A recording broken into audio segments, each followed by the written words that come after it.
So welcome to the second day, strengthening strengths and weakening the weaknesses. Yesterday we saw 7 aspects of strength. First was clarity in thinking. Second was purity in feeling. Third was sensitivity in speaking. Fourth, dexterity in acting. Fifth, equanimity in accepting. Sixth,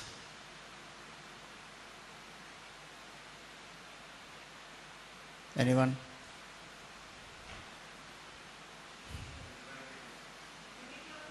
Unity of being is the 7th one, last one.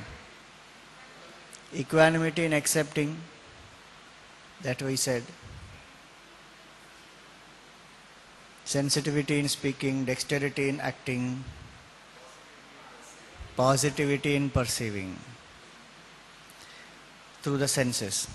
So yesterday we saw 2 aspects. One was the clarity in thinking, which is about the roles that we play, about what are the goals that we pursue, about the soul, who am I,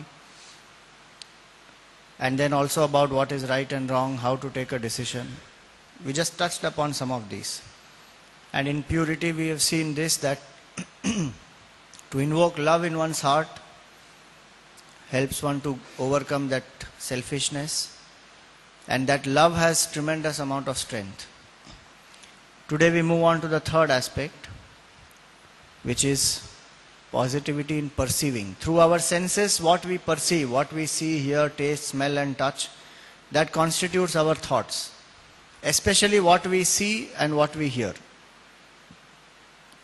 So thoughts are nama and rupa, name and form, picture and a sound.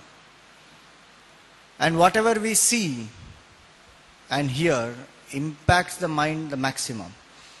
So Vedantic masters, they have given us a Shanti mantra. Many of you know that. Bhadram karnebhi shrunayama devaha bhadram pasye makshabhir yajatraha. May I see auspicious, may I hear auspicious. Senses are the gateways through which the mind goes out. And for a spiritual student, one has to master the senses. So the modern word for that is sense management. If you say self-control, that is old and outdated. Because they think that self-control means you should not see, you should not hear, don't enjoy life, live in strict self-control. But if you say sense management, very good. We are learning to manage our senses. So when the senses have to be engaged, when the senses have to be withdrawn, one should be very clear about that. And one has to have that mastery. So in sense management, first thing which is important is whatever is harmful, that one should deny to the senses. Firmly one should deny. There should not be 2 thoughts about it. Anything that is harmful, one should not entertain that at all. Which harms my body, harms me. It may be pleasurable for the beginning, but that is called as a tamasic pleasure. Yattad agre sukhamiva pariname vishopamam. It is like a poison ultimately. In the beginning it is very pleasurable. That is tamasic. So what has to be done? What all harms me? Everything I should deny. If somebody is indulging in gossip, deny. Cut it out. If you can't cut them out, move away from there. If some food that I eat is not good for my health, maybe non-vegetarian, maybe alcohol, maybe some very, very spicy food, and I have acidity, so then it harms me. But taste, one loves the taste. But temporarily it looks very good, but ultimately it is poisonous, so one has to cut it. Deny to the body what is harmful. That is one very important aspect, and that's what they call in our culture, some of the things are nishiddha. They are not permitted. They are prohibited. Because they harm, they hurt, they injure. So once I deny what is harmful, on the other hand, whatever I dislike but which is beneficial, I should engage the senses in that. I may not like to get up early, but I should get up early. I may like to just indulge in sleep little more, miss out my jogging, miss out my exercise, miss out my morning meditation. So it is good for the body, appears to be, but it is not. I am missing out so many important things. There was one man, he went to his office 3 hours late. So the boss asked him, then what are you doing? Why did you come so late? So he said, sorry sir, but I am suffering from a very terrible disease. He said, what disease? He said, it is a terminal disease, sir. Thousands of people are affected by it. And the sad part is they don't know also. And I've been struggling against that for many, many years, and still I'm not able to eliminate it. He said, what is the disease called? So he said, PPPI. I said, PPPI? What kind of a disease is that?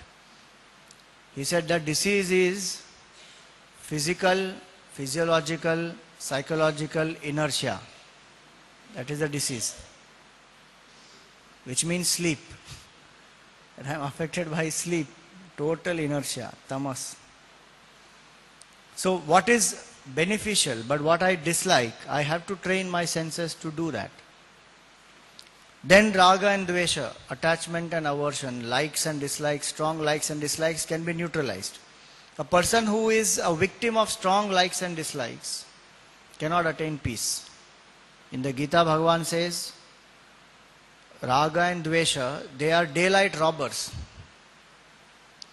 Not the thieves who come in the night, but they are daylight robbers who come right in the day when everyone is there, everything is happening. They come and loot away your peace. Tayor vasham na agachet. Tauhyasya paripanthinau. They are the daylight robbers who will come and rob away. So what I know is harmful for me, I should deny. What I know is beneficial but I don't like, I should train myself. Then I train my senses. Sense management is not about not using the senses. It is about training the senses in such a way that the mind does not become a slave of the objects. Another aspect that can be done is you delay the gratification. There is an author called Scott Peck who has written a book called The Road Less Traveled. In that he speaks about this. That some very tempting situation is there. My mind wants to yield to that. Suppose I am studying something and suddenly I have this fragrance of samosa which comes. Immediately the mind says, chalo, get up and go there.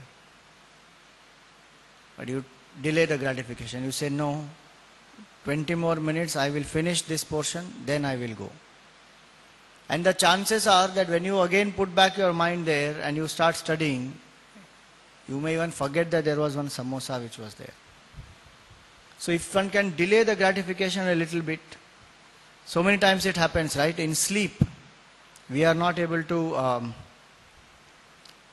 sometimes we feel very sleepy, we don't feel like continuing our work or the study, what we are doing. And what happens? If you drink some coffee and you delay that sleep by another 5-10 minutes, bus, another 3 hours you can pull on. So delaying gratification is one of the methods by which one need not fall immediately to the temptation of the senses. One can also sensitize the senses. Our senses are very powerful. But we don't cultivate the power of the senses. Observation, listening, through the smell, so many things one can just understand. If you improve the power of observation, in one glance you know what is there. Looking at a person, you know what the person may be even feeling.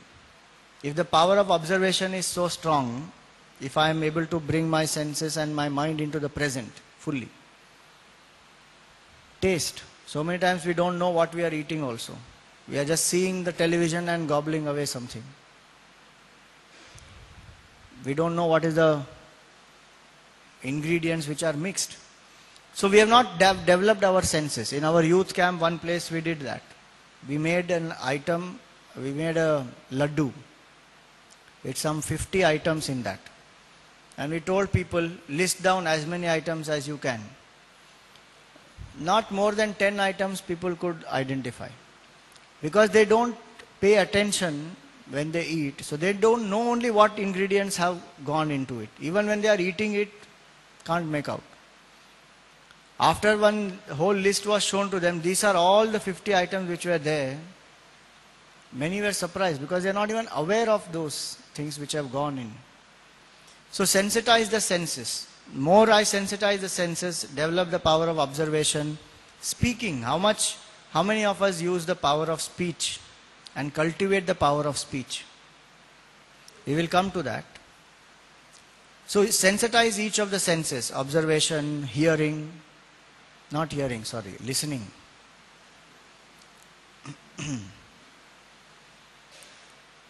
In Vedanta it is said, if you listen with complete attention and mind is available, pure, realization happens instantly, immediately. Shravanam matrena jnanam bhavati. Just instantly. It doesn't have to do anything. No Upanishad seeker would have gone back home after listening to the master. Then we'll do reflection. Then we'll do nididhyasa. Nothing. Then and there. Because the mind is so alert. Listening is also complete. Most of the time our mind is not there only. There was one old man and old lady. They finished 50 years of married life. So they had a party. And they called so many people, enjoyed, had a very good time. And when everyone has gone, this old man and old lady, they are sitting quietly. So this old lady, she has put on the television. And she's watching one by one, swapping the channels, watching. The old man is sitting there. And he gets into a romantic mood. So the cool breeze is blowing and there's a full moon and the window is open and then this beautiful scene where this old lady is there and he remembers how he met her 50 years ago, all that. And with all love in his heart he says, my dear, I love you. She is engrossed in watching the television. So again he repeats little loudly, my dear, I love you. For third time she says again, my dear, I love you. So the old lady says, yeah, I know, I am also tired of you.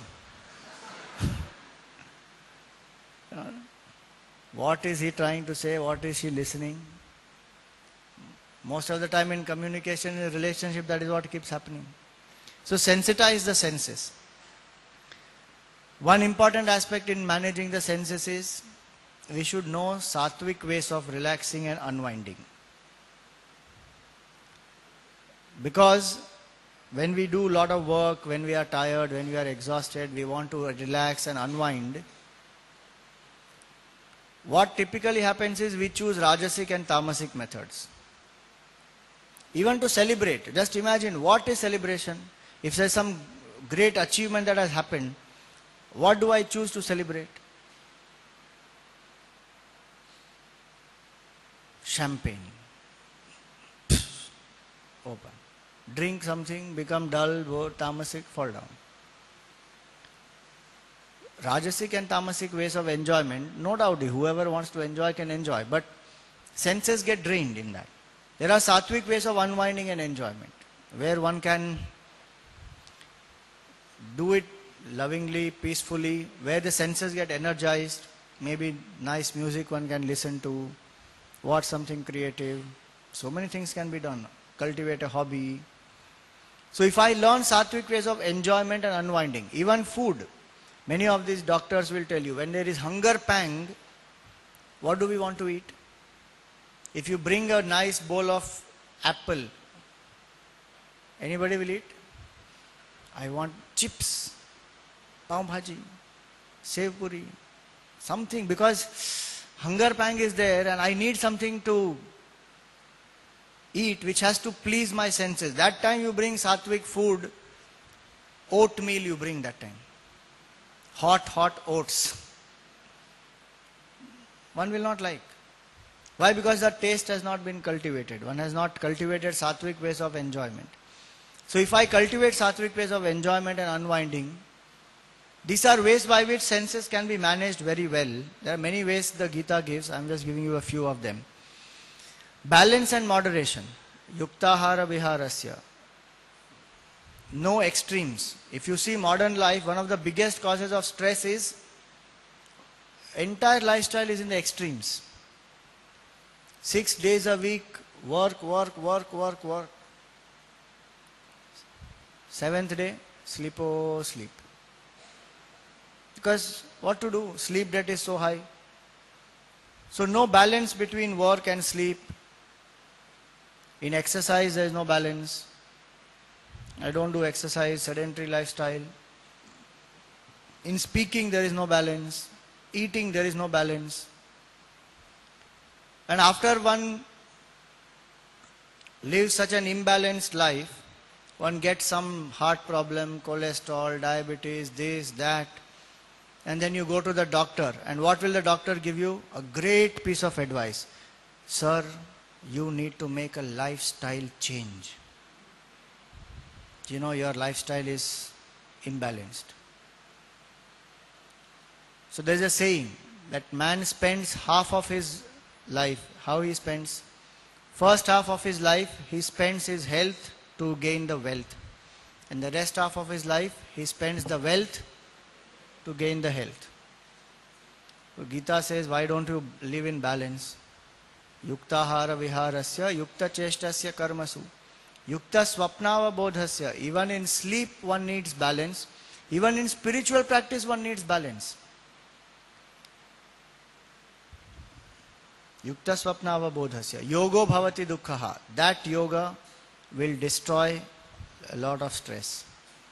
So these are ways by which one can master the senses. Now coming to a specific sense, which is speaking. There is a lot of things which are said in our culture about speaking.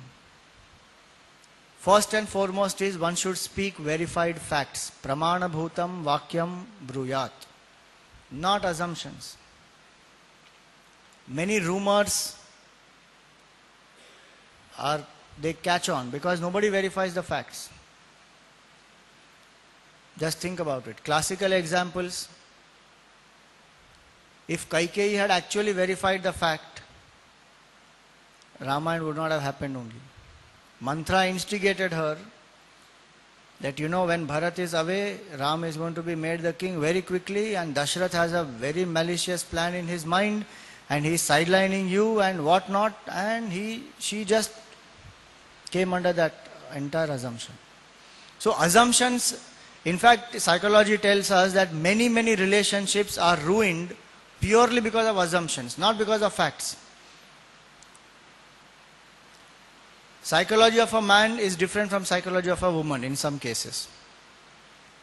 So if a woman has a problem, what will the woman do?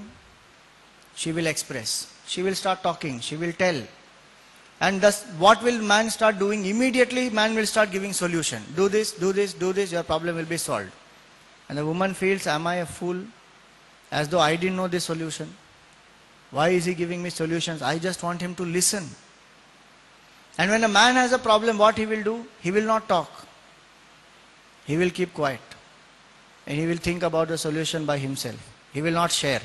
So the woman starts feeling, why is he not sharing? Maybe he doesn't love me anymore. Maybe there is somebody else in his life. All assumptions start. So when assumptions start, the relationships become very delicate. Many of them break. So speak the verified facts, not the assumptions. And human mind assumes very easily. In fact, in Vedanta we say that this assumption is the cause of all our sorrow. We don't see the fact that there is a rope and we assume it to be snake, bas. That is our problem. We don't see the fact that my true nature is Satchidananda. I am assuming myself to be the body, mind and intellect, bas, bound. So assumptions are something which one must verify. Pramana bhutam vakyam bruyat. Speak the truth after having verified it. There was one patient who was brought to a doctor in an emergency condition. The doctor took him inside, and then in few moments doctor put his hand out. Screwdriver. Another 2 minutes. Plier. Hammer. So the relatives got very worried. Hello doctor, what is happening inside? What has happened to this patient? He said, "Arey, nothing, my bag is not opening." I need a screwdriver, hammer, plier for all that. The human mind assumes so fast. The bag, something has happened to the bag, but immediately the mind thinks, what has happened to the patient? Why is the doctor asking all this? So, speak the verified facts.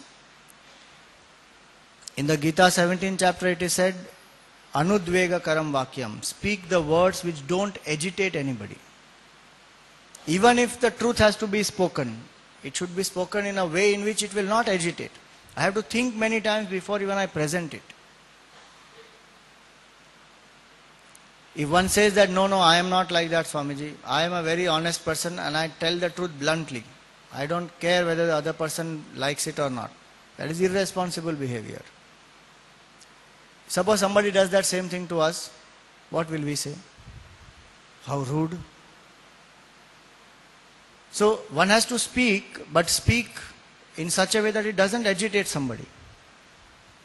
There was one boy, he said that till I was 10 years old, I thought my name was stupid. Because the mother kept on telling him, hey stupid, don't do that. Hey stupid, don't do this. Hey stupid, come here. Hey stupid, eat this. Hey stupid, sit here. So the boy always thought that his name was stupid.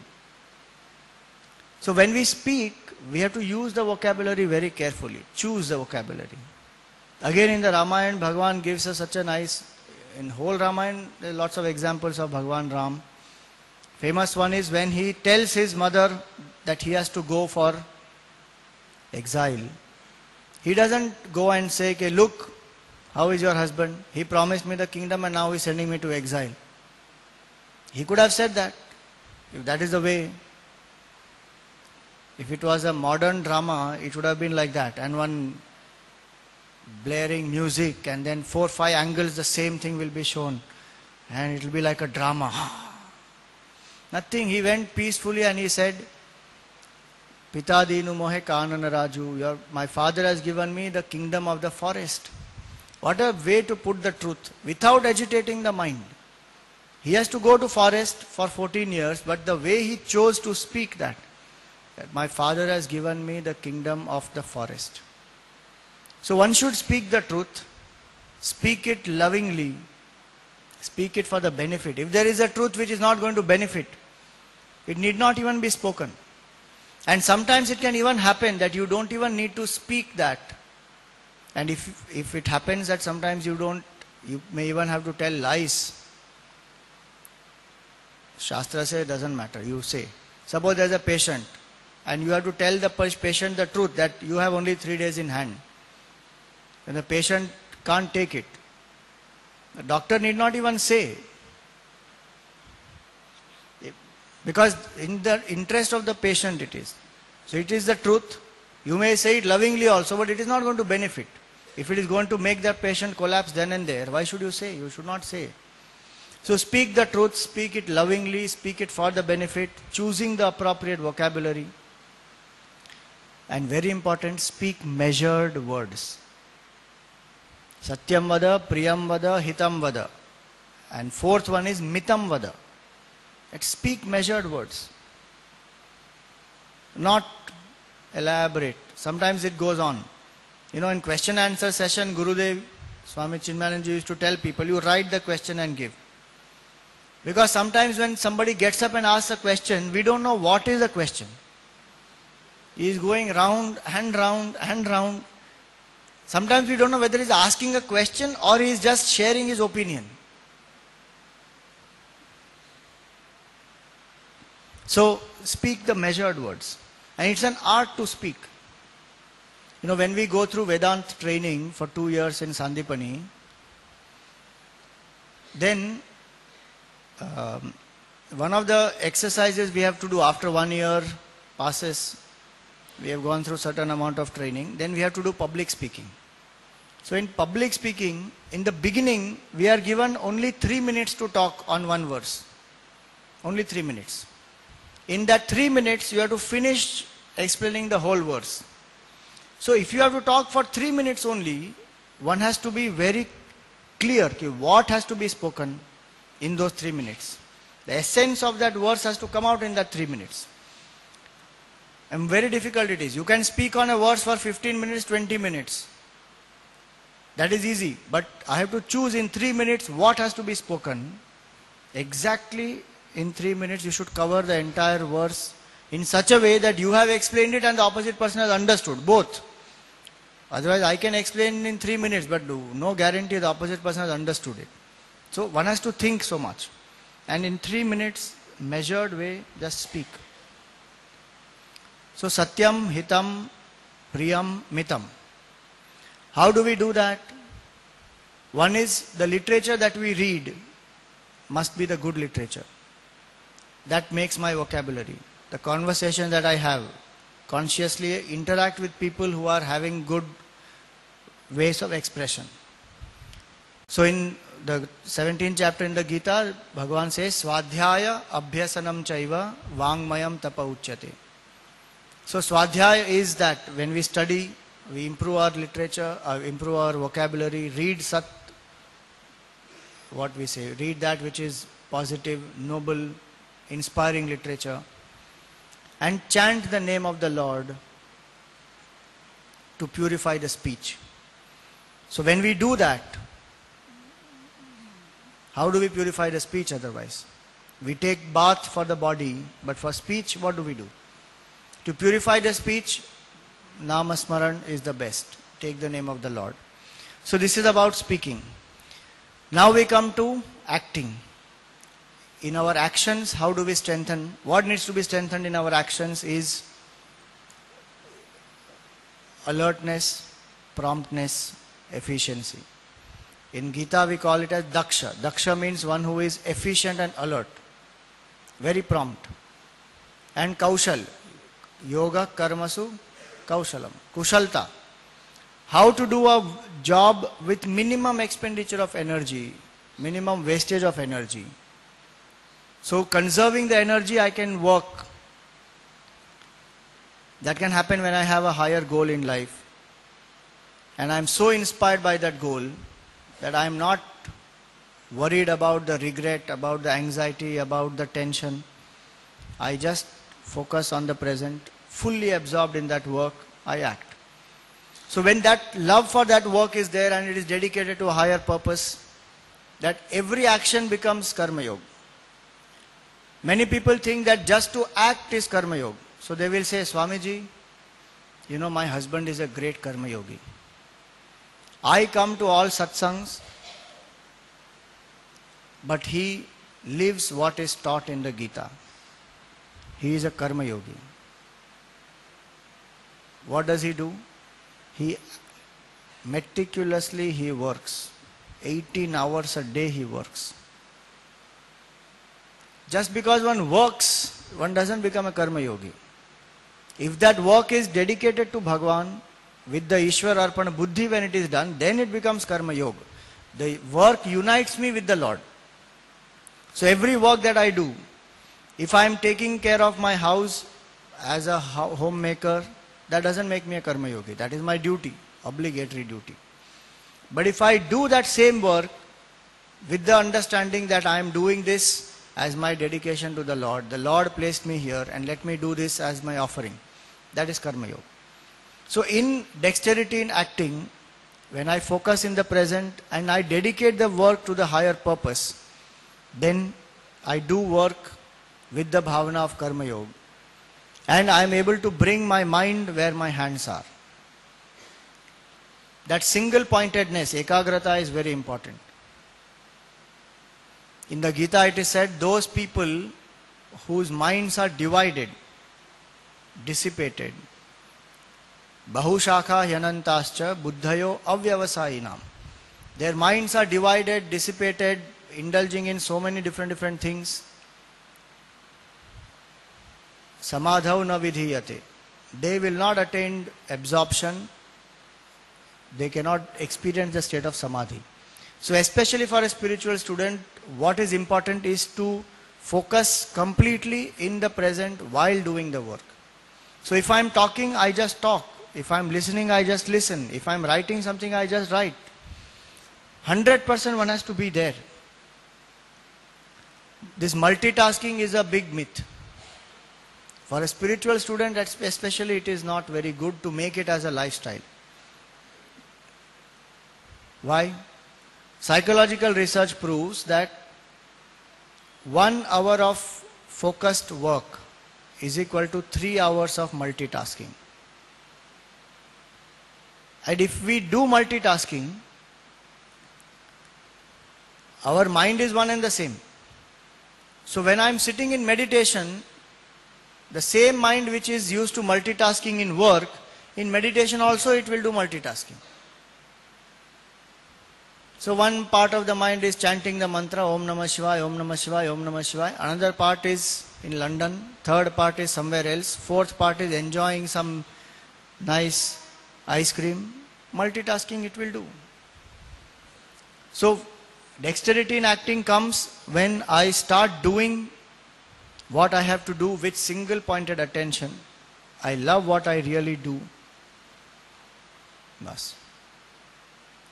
One is not only efficient, but one's mind is quiet. That is the beauty of work. That work should make my mind quiet. Work should not create more stress, more anxiety, more tension in my mind. If I get absorbed in the work that I do, I can lose myself into that. So if somebody is playing music, one is absorbed in that playing of the music. That absorption of the mind gives so much of joy. We don't look for extra benefits after that. Whether I get promotion, I don't get promotion, I am recognized, I am appreciated, all those become secondary. Because the very work gives me so much of joy. And why it gives me joy? Absorbed in that. So single pointed attention, loving what I do, doing what I love, and get absorbed in that. That if we strengthen in our own self, the person feels work is enjoyable. Otherwise, one drags oneself through the work, is labor. And then one waits, when is the weekend going to come? And Gurudev used to say that the word weekend is very appropriate. Because at the end of the entire enjoyment, celebration, all that, you become weekend only. And what do you have? You have Monday morning blue. Tired, fatigued, enjoyment. So idea here is that if I love the work, I don't think that this is tiring, stressful, boring, dragging. Let me somehow finish it. I go there to enjoy. Work itself becomes enjoyable. So that inspires a person. I want some of you who are new, so we want to show you this clip of Gurudev about what is inspired work.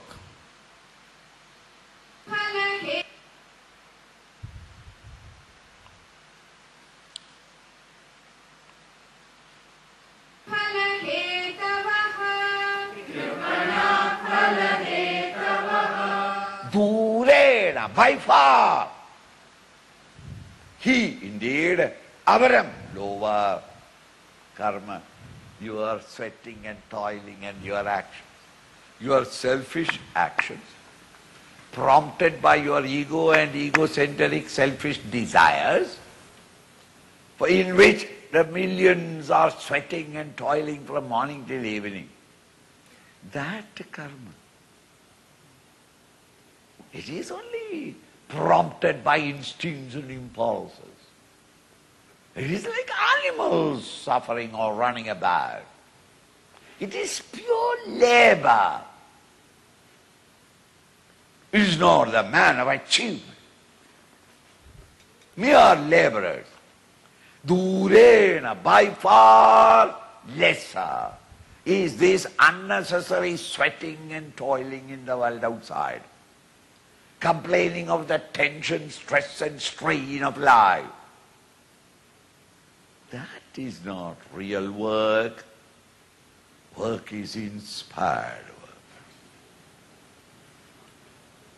where the worker never understands tiredness, exhaustion. The joy of that work itself replenishes the true worker. Durena hyavaram karma, buddhi yoga dhananjaya. Hey Arjuna, please understand, as compared with the buddhi yoga, where you have got an ideal and you are pursuing to reach the ideal. It's an inspired enthusiasm with which you are living. That joy of true work is any day nobler than all the amount of buckets of sweat and toil that you bring out of you, the exhaustion and fatigue you bring about, physical. That is only labor. That is not work. Durena buddhau sharanam anvecha. My dear boy, work in the world outside. Who said no? But buddhau sharanam anvecha. Maintain your ideal and work on in the world outside. And when you are maintaining an ideal, let not the ideal be a small ideal. Say that $1 million I want. If the moment I earn 1 million, I am retired. Eh? Because you may get it. Thereafterwards in life you are dead. You have nothing to do. Never. Keep the goal highest. So high that you will never reach. Swamiji, why should I keep an ideal which I cannot reach? Reaching the ideal is not the goal. Striving to reach it, that is the moment when you grow. Once you've reached your goal, your ideal, everything is ended. Thereafterwards you have to inquire how to die decently. Because you have finished. Everything has been done. Never should you reach the goal. Keep the goal high. Don't say there is an impractical method. No. Because reaching the goal is not the goal. Striving to reach there is the goal. Try to reach out to the goal. You grow day by day, week by week. Buddhau sharanam anvecha. Kripanaha phalahetavaha. Those who are seeking only the phala, the result, and wanting only that you sweat and toil only to get something, they are kripanaha. Kripanaha meaning miserly. Miserly means miser is a guy who has got the money in his pocket, but he doesn't want to, even though very hungry, he doesn't want to eat. He goes in front of the restaurant and smells the various food, because that is free. Why don't you go and eat if you are hungry? Look, it's a new note, $20. If I eat, I'll have to break it. No, keep it. Why? To spend the money is painful. Therefore you keep it. And drink cold water from the local tap. Why? Anyway I am going in the evening home. Home there will be food, so I will eat there. Till then you suffer. This is called a miser. A miser is one who has the ability and capacity, and yet he will not use it because he doesn't want to give up that little, that money or that what you have got. There is a wonderful chance of living your life in inspired enthusiasm at all times, at the peak. And yet, you and I will not do that. Why? Because of our attachment to the ego and selfish desires. And make a mess of our own life. You are kripana. See? When you are inspired and working, you won't know the exhaustion of work.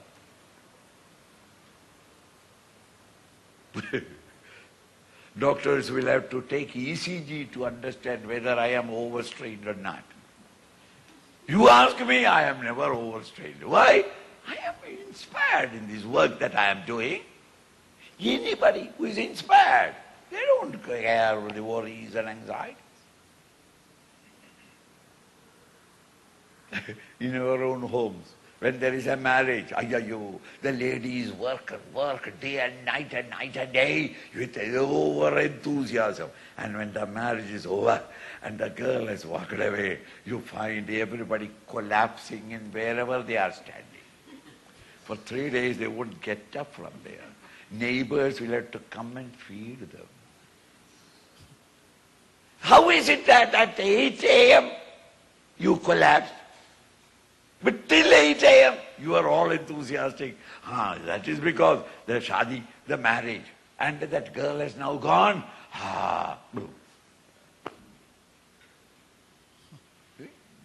Inspired work, you work, but you will not know the exhaustion or the fatigue. Tirelessly you work when you are inspired. So, Buddhist Uttava Jahadi. Come on. You know, Gurudev, his heart was working only 16%. That's why he says doctors will have to take ECG to know whether I'm overstrained or not. Can you imagine? Only 16% and he roars like a lion on that. That's inspiration. When you listen to him talking, after that you don't feel like talking. What will we talk now? He has already spoken. So that is the inspiration. When one is inspired by work, no tension, no stress, no worry, one is so enthusiastically working. Today in modern life, unfortunately, we have come to believe that you need stress to perform in life. Big stress management seminars you go and they will tell you, stress is unavoidable. Why did I pay such a hefty amount and I come? That I already knew. Stress is unavoidable. That you need stress to perform. You just need to know how to manage that stress. From the Gita standpoint, all that is not required. We don't need stress to perform. That's a Rajasic method. That only if there is a stress of exam, then the student will study. Only if the stress of deadline is there, then somebody will perform. Sattvic method is, if you are inspired, you will do it by yourself. Why do you need stress to perform? You don't need any stress. Healthy stress it is called, they call it as eustress. E-U-S-T-R-E-S-S. Eustress is healthy stress. And bad stress is, unhealthy stress is distress. So all these big medical jargons and terms and all will be given that healthy stress is needed, unhealthy stress you should drop. Gita says no type of stress is required. Can you live a completely stress-free life? Gita says you can live. And we have seen a master like Gurudev. Just imagine a voluntary organization, completely voluntary organization. The entire thing is run by volunteers. Entire thing is run only purely by donations. One doesn't know where the next money is going to come from. And such a huge organization he has to run. And he ran. Many times it would be that some huge fund crisis is there, but we have not seen one single brow of tension on his face. And if no tension is there, that is still okay. The complete relaxation. He will be sitting and watching some tennis match. Just before some important board or trust meeting has to happen, and people will be tense that how will Swamiji handle this situation? Nothing. Very cool-headed. So we have seen him. So I don't believe at all that we need stress to perform, and there is no need of any stress in life. The Sthita Prajna Lakshana of our second chapter in the Gita says so beautifully how you can live in this world without any stress, without any tension. Just we need to follow these principles. So dexterity in acting. Sixth one is equanimity in accepting. When the results come, the nature of life is the pairs of opposites. Heat and cold, pleasure and pain, happiness and sorrow. It will come and go. Acceptance is take things as they come, leave them as they go. Our problem is when the things come, many times we don't accept. And when they want to go, we don't want to let them go. Then we get stuck. Attachment.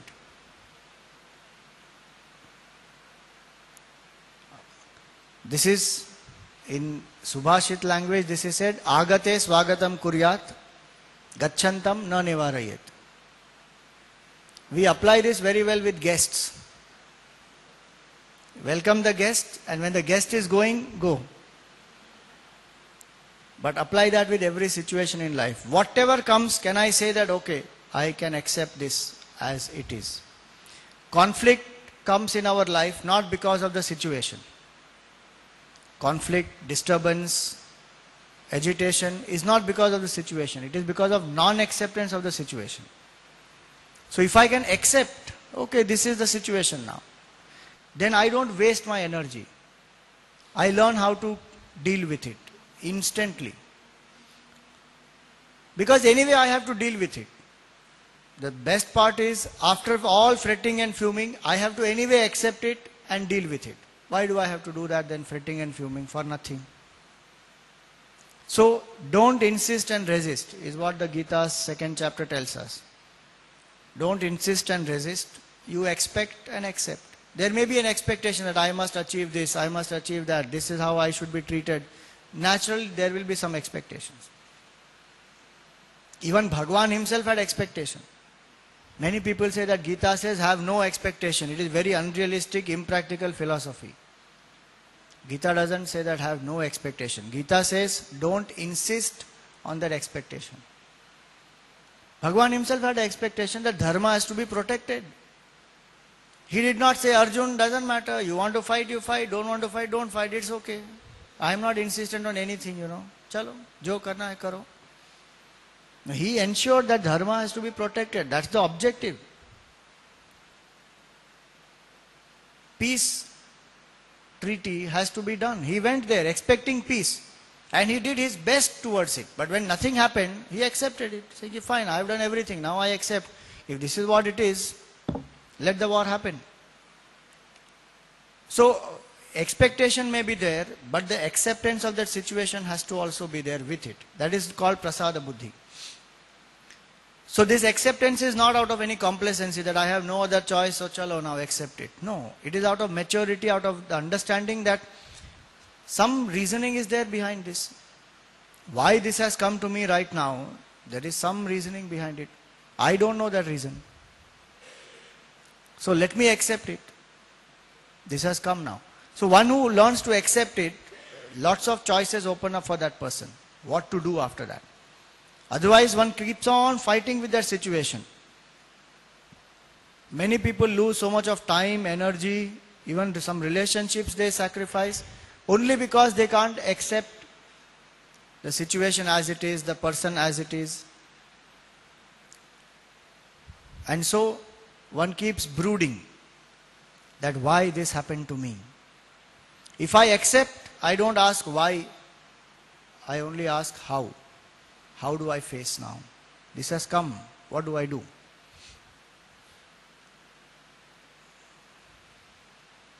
It is said that, when a child is small, the child asks the mother, tell me why.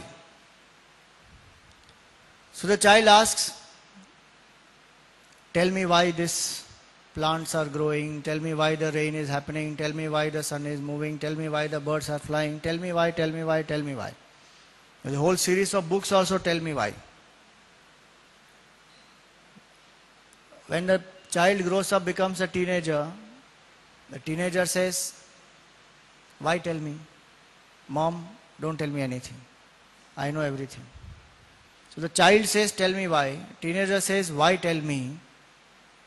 And when one grows up, the adult says, tell, why me? That why this happened to me?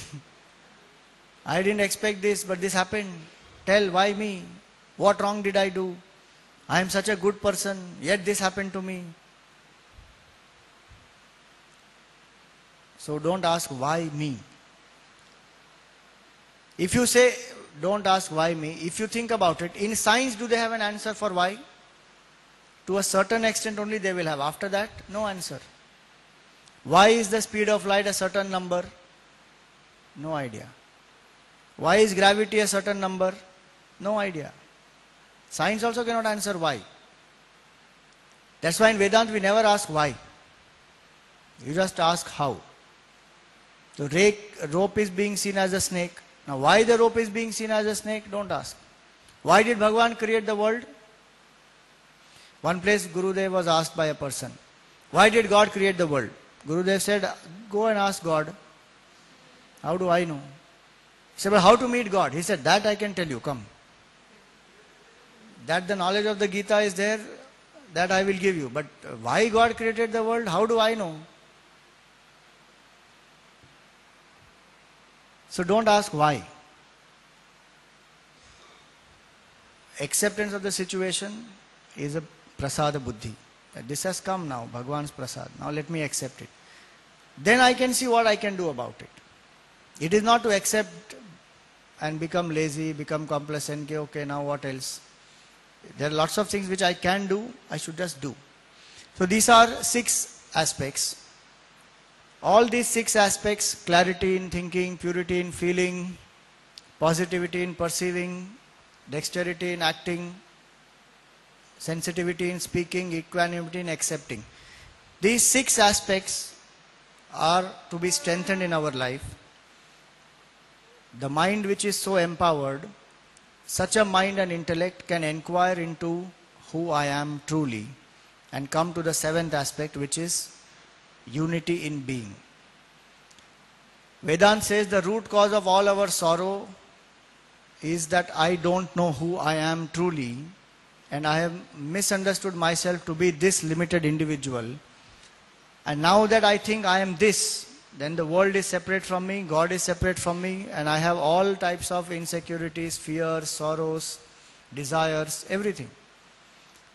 So a mind which is strong can inquire into this fact that who am I truly? You and I and this whole creation is one actually. All of us are one. Expressions of only that one truth. In fact, we are the truth itself. Every wave in the ocean is nothing but the water, which is indestructible, imperishable. So our true nature is that self. And at that level, all of us are one. Our body, mind, intellect may be different from each other. This knowledge of the self has to be strengthened in us. In fact, that's the purpose of human being. That is the real strength of human life is Atma Gyan, Brahma Vidya. So in the Upanishads it is said that having got a human birth, if we are not striving to know this self, we are losing a great opportunity. That what is that self? What is that Atman? Who are you in reality? This is just a role. So we are that imperishable soul. Temporarily we have a perishable form. Many forms we have taken like that before. And here is a chance to end this very cycle. So a person who understands that will start inquiring. And Atma Gyan is the cure of all problems. It is not a relief. Everything else becomes a relief. The individuality remains. That individuality gets a certain relief from a little bit of stress, some anxiety, some tension, some depression. But the individual which is the cause of all this, that still remains. When I inquire into who that is, I come to know that I am that imperishable absolute truth, infinite. So what I am seeking outside, permanent happiness, freedom from sorrow, that is already my nature. And so the knowledge of that is very important. Knowing that, a person becomes fulfilled. Till then, there remains one emptiness in life. That no matter what I achieve, there is still something missing. Still there is complete satisfaction which is not there. A seeker is one who becomes aware of this emptiness, ready to face that emptiness, and ready to overcome that emptiness. Generally we don't become aware of that emptiness. Even if I become aware of that emptiness, I can't handle it. So immediately rush out. Indulge in something to escape. Meet people, do something, write something, do something, escape from that. But a student of Vedanta is one who can face that emptiness and inquire that why is it that I feel empty? I have achieved so many things in life. In spite of all the sense of achievement I have, there is still some emptiness which is there. How do I remove that? So that deeper inquiry is what Vedanta tells us to do. That are you this individual? In the state of deep sleep, this individual is not there. And there is so much of fulfillment in that. There is no sense of emptiness, insecurity, agitation, nothing is there. So knowing that self, one becomes fulfilled. So one is to be successful in life, but other is to be fulfilled in life. Having gained which there is nothing more to gain. Gita says that. Is the greatest gain. Because everything else I am gaining is temporary, it will perish. And so what is that gaining which my entire gain, my entire seeking of things from outside, pleasure or happiness from outside goes away. So always we say that wants get fulfilled in our life, but wanting doesn't get fulfilled. So wants keep on getting fulfilled. I wanted a degree, I got a degree. I wanted a job, I got a job. I wanted promotion, I got promotion. I wanted marriage, I got married. Children I wanted, I got children. Wants keep getting fulfilled. But wanting doesn't get fulfilled. Why the wanting doesn't get fulfilled? Because that ego which keeps wanting, that is there. As long as that ego is alive, I will keep on wanting more and more and more, and no matter how much I get, I will still remain empty. Hence that greatest strength to be cultivated is the strength of the self. When it is said in Kenopanishad, Atmana vindate viryam, from the self comes the strength. That is the strength of fulfillment. Such people are so fulfilled that by their mere presence people feel peaceful. They don't even have to do anything. Just their presence. How many people used to go and visit Ramana Maharshi? Ramana Maharshi will not talk also sometimes. He is just there. Merely in his presence, people feel so uplifted, so inspired. Tapovanji Maharaj, who is Gurudev Swami Chinmayanandaji's Guru, so he is our Param Guru. So Tapovanji Maharaj and Ramana Maharshi, both are realized masters, living in that absorbed state of bliss. Both of them met each other. They sat in the company of each other. For half an hour they were in the presence of each other. Not a word was spoken. And when both of them left, they said highest form of communication, communion happened in silence. Just imagine, how much is that fulfillment in life? Nothing needs to be spoken. They just spent time tuning with each other. They were tuned to each other. Nothing is spoken. So there is a state of fulfillment which Vedanta tells us that that is the goal of all evolution. And having got a human birth, strive for that. That is the real strength of life. Everything else is a preparation. The real strength is Atma Vidya. And gaining that knowledge, heaviest of sorrows cannot disturb a person. That's what Gita says. Yasmin sthito na dukkhena guruna api vichalyate. Having established oneself in that, heaviest of sorrows also cannot shake a person. So that is the real strength. Now, 7 aspects you have seen. How do you practically do something to strengthen these 7 aspects? So a simple daily program, T20. Study is to keep the intellect inspired. If we do these 3, we can grow in all the 7 areas. and such an integrated mind and intellect. By study, I don't mean study of newspaper. There are people who read newspaper letter to letter, full. Study over. No. Study is study of inspiring literature, spiritual books, self-help books, whatever gives you an insight into the working of the individual. So one part of the talk is strengthening the strengths. So that we have seen. Now we go to weakening our weaknesses. 6 weaknesses all of us know are these: Kama, Krodha, Lobha, Moha, Mada, Matsarya. 6 weaknesses. All of them are born from attachment. Attachment is caused because of sense of incompleteness.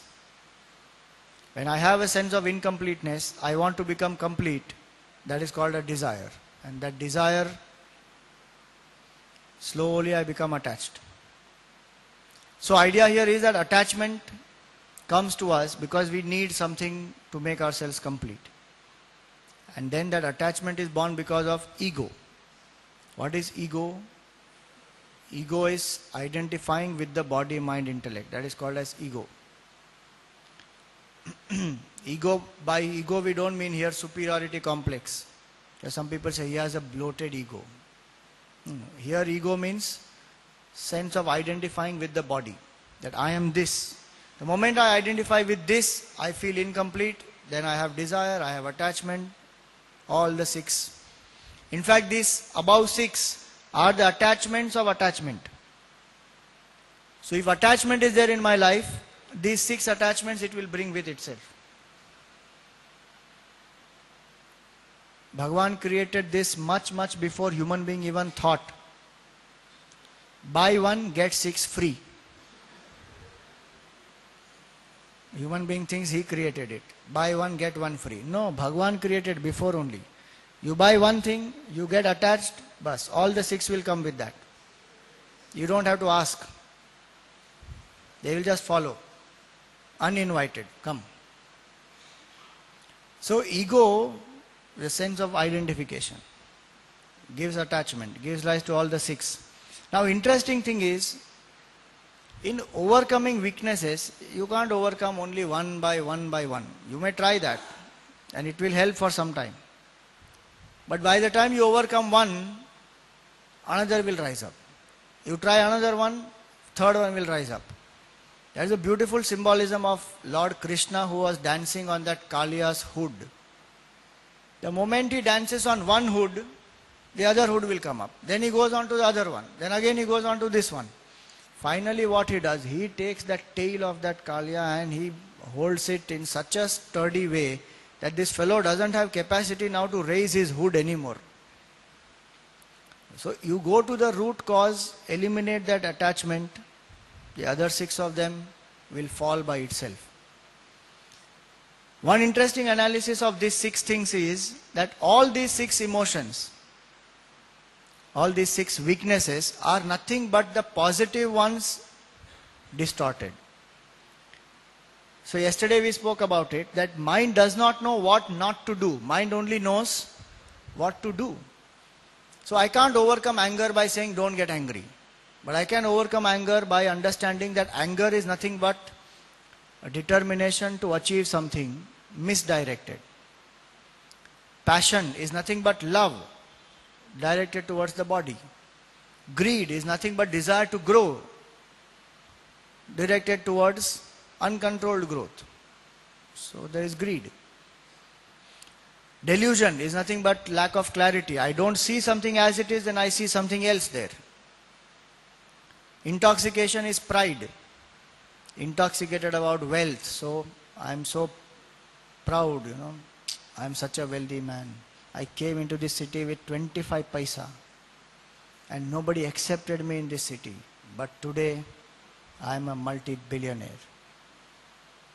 So intoxication of wealth, intoxication of youth, intoxication of achievement, knowledge is because of pride in that thing. Admiration, when in wrong direction, becomes jealousy. I am jealous of somebody. So instead of fighting the negative emotions, what one has to do is invoke the positive of that.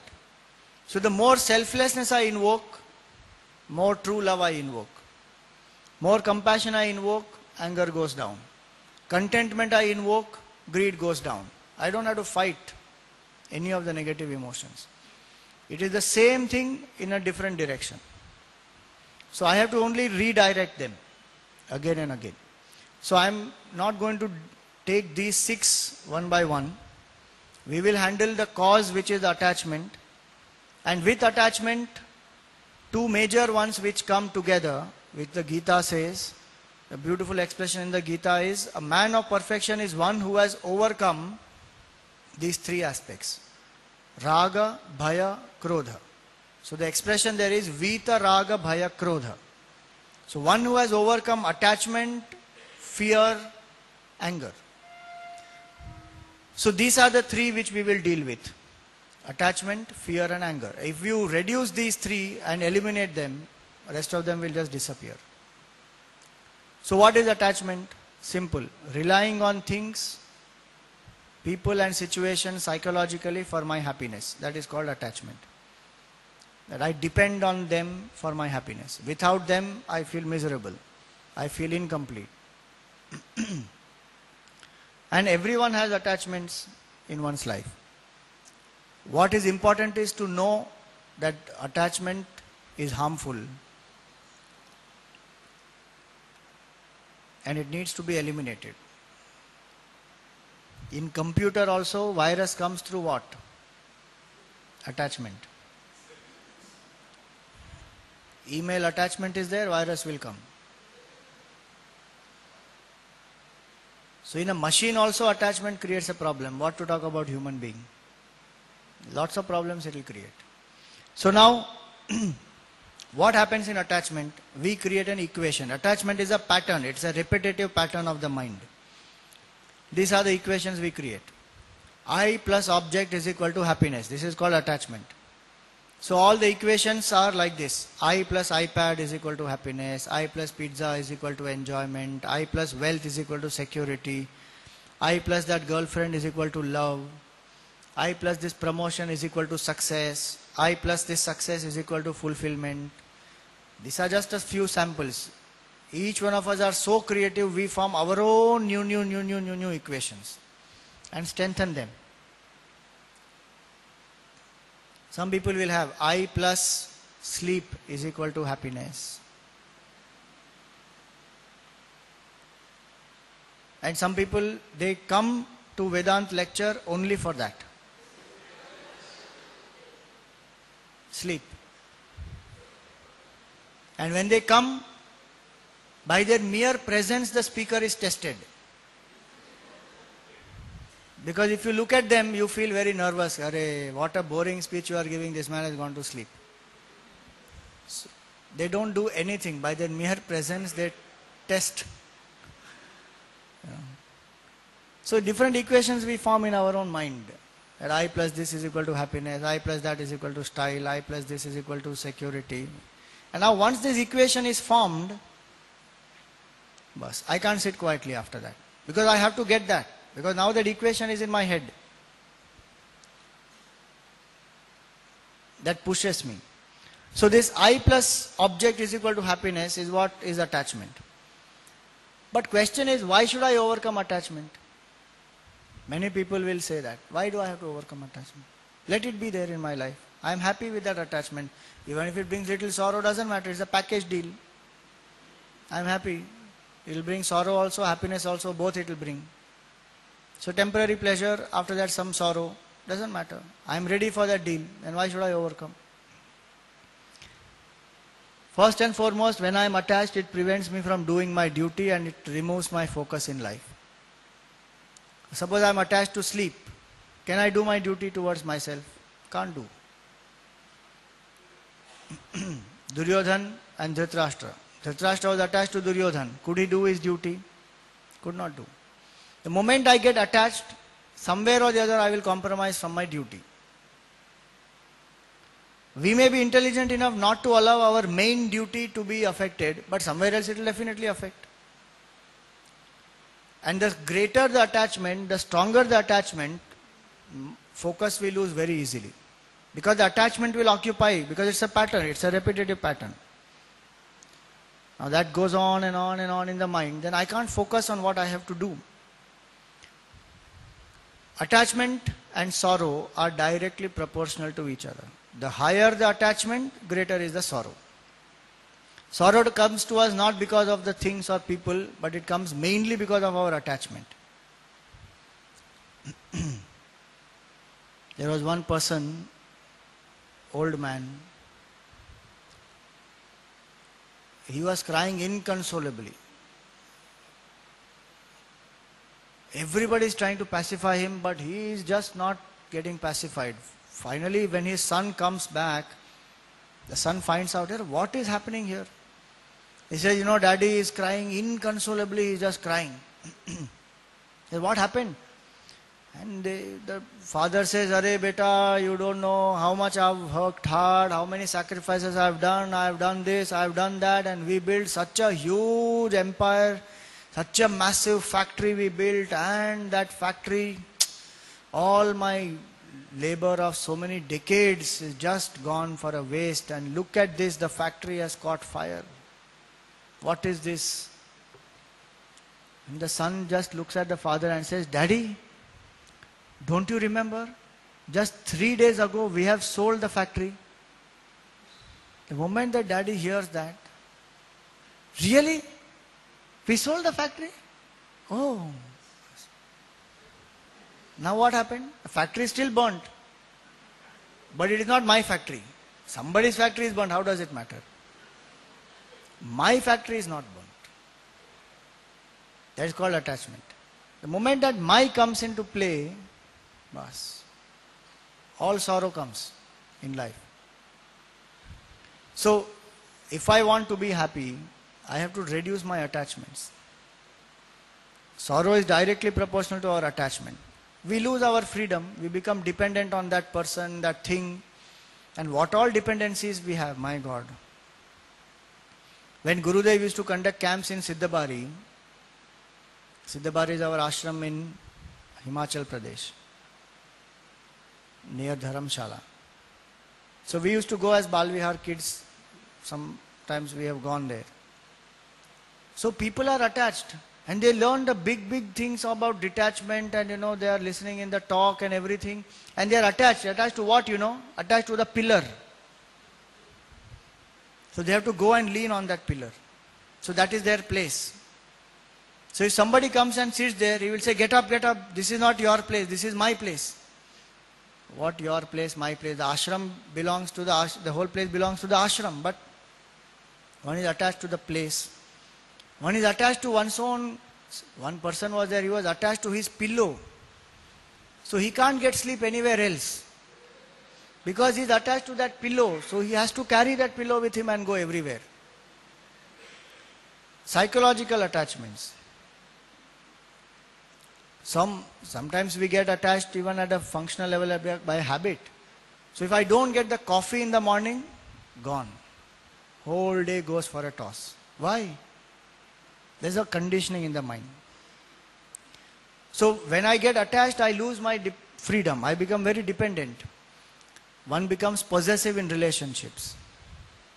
So one wants the person to be as one wants that person to be.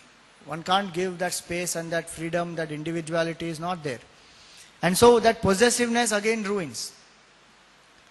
And definitely one becomes partial to some, unjust to some others. Like we saw Dhritarashtra saying, Mamakaha, Pandavaha. Becomes partial to his people and unjust to people who are, actually he is supposed to be more loving to them because Pandavas have lost their father. But he can't do his duty. So partiality comes into our life the moment there is attachment. We can't be just, we can't follow a dharmic way. So mind will come into agitation, fear, anxiety. All these are products of attachment. And the sad part is one may even destroy oneself and the object of the attachment. That because of that which I am so attached to, if I don't get detached from it, I may destroy that only. Yesterday we saw Dhritarashtra became the cause of his own son's destruction. Was he objective enough? He could have saved the whole situation. He could have been happy. His son could have been happy. Pandavas could have been happy. Everybody could have been happy. What they call no win-win situation. That win-win situation happens only in detachment. In attachment, there are only two possibilities. It appears that actually there are not two possibilities, only one possibility. It appears that there is a win-lose situation, but actually it is only lose-lose situation. Any type of attachment. Whether it is attachment to food or attachment to sleep or attachment to some people praising me, attachment to some particular person, attachment is lose-lose situation. In business language they call ghate ka sauda. With the principle you lose everything. Forget gaining profit. Whatever you invest with the principle gone. Because attachment does that. So it is the glue that binds us to the cycle of birth and death. Because I am attached, I have to come back again and again and again. Those who are detached, they just drop, they go. They don't have to look back also. That is called sannyas. You drop, not even to look back. Dropped once and for all, gone. So these are the various ways. There are many other reasons why attachment you should give up. So if one is convinced that one has to give up the attachment, then what do we do? About overcoming attachment, we will see tomorrow. How to overcome attachment and few aspects about fear and anger that we will see tomorrow.